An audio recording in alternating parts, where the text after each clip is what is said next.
Welcome to this explainer. Today we're embarking on an absolutely fascinating head-to-toe biological journey.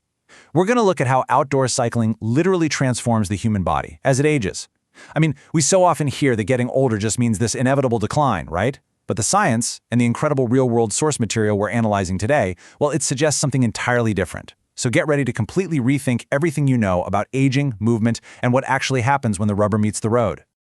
Okay, let's dive into this with a story straight from our source. Picture this. An 85-year-old man named Charlie Fuller is at the gym, and he casually mentions to a guy in his mid-50s that he's heading out for a 40-mile bike ride the very next morning. The 50-year-old looks at him like he just claimed the earth was flat. He shakes his head and goes, "There's no way, that's not possible." And honestly, based on the standard statistics most doctors quote, that younger guy is totally right to be skeptical. But Charlie is living, breathing proof to the contrary.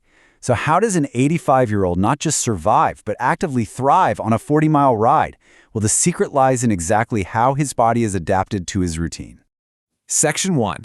Define the aging odds, the brain.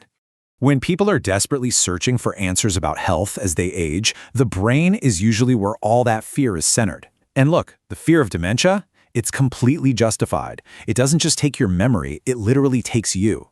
The real issue is that the standard advice we get is usually just frustratingly vague. We're told to take some random supplement, maybe do a few crossword puzzles, or the classic, just avoid stress. But as Charlie rightly points out, that honestly falls incredibly short of actually being helpful.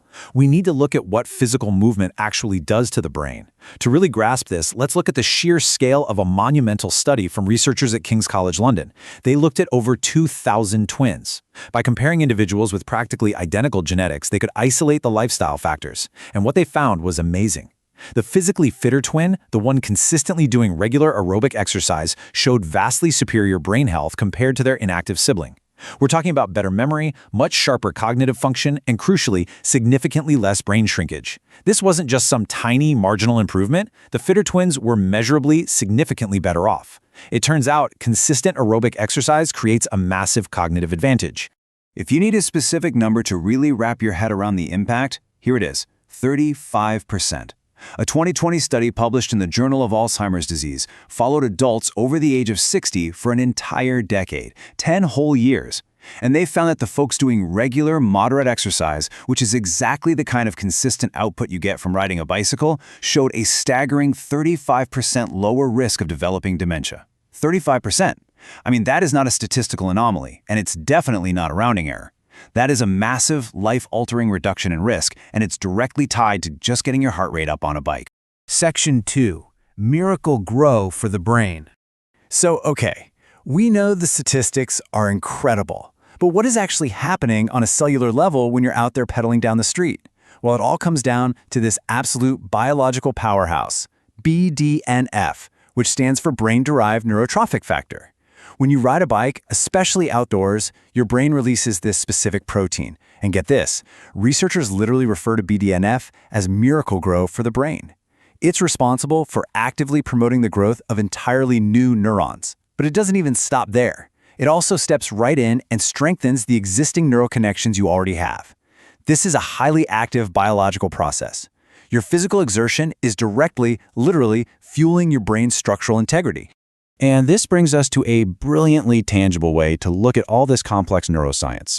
Charlie sums it up absolutely perfectly with this quote. "Every time I roll out of the driveway on a Wednesday morning, I'm not just exercising my legs, I'm fertilizing my brain." I love that. It's not just poetic phrasing, that is literal, undeniable biology happening in real time. He isn't just out there maintaining his leg muscles, he is actively cultivating his own cognitive landscape. Section 3. Saving your heart and joints. Now, cognitive health is absolutely crucial, but your cardiovascular system and your skeletal structure, well, they have to keep up to carry you through life, right? Cycling is widely considered to be as close to perfect cardiovascular exercise as you can possibly get. Just think about it. It elevates your heart rate right into that ideal aerobic zone, and that specific zone is exactly what strengthens your heart muscles over time. It effectively lowers your blood pressure, drastically improves your overall circulation, and directly reduces your risk of a stroke.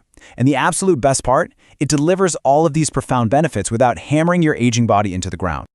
But wait, I know exactly what you might be thinking right now. You're probably saying, What about bad knees? What about bad hips? We really have to address what I call the joint myth. It's this super pervasive belief that exercise will just inevitably wear out your joints, making every single step feel like you're crunching on gravel. Because of this, so many people completely give up on exercising as they age.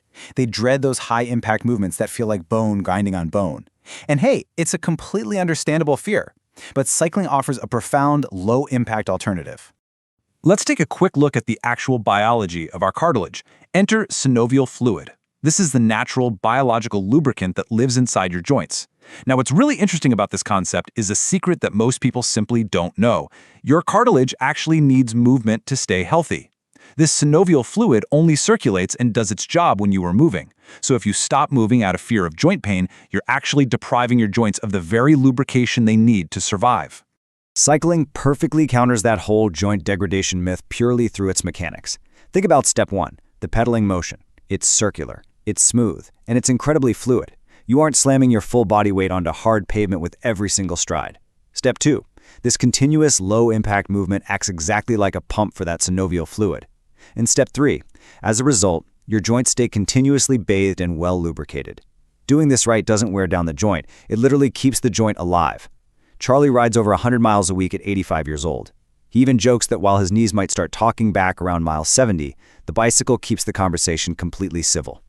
Section 4. The green exercise effect. Now, you might be asking yourself, couldn't I just get all these exact same benefits on a stationary bike in my living room or at the local gym? It's a great question, and yes, you can definitely get physical benefits indoors. But let's compare the two environments because it's a completely different ballgame. Indoor stationary biking usually happens in a climate-controlled room. You're probably staring at a static screen, which results in a very low cognitive load. Your brain just isn't being challenged.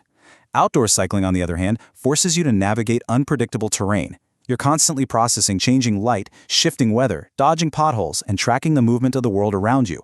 This requires high genuine cognitive engagement, and this brilliantly illustrates the point. A stationary setup simply doesn't ask that much of your brain.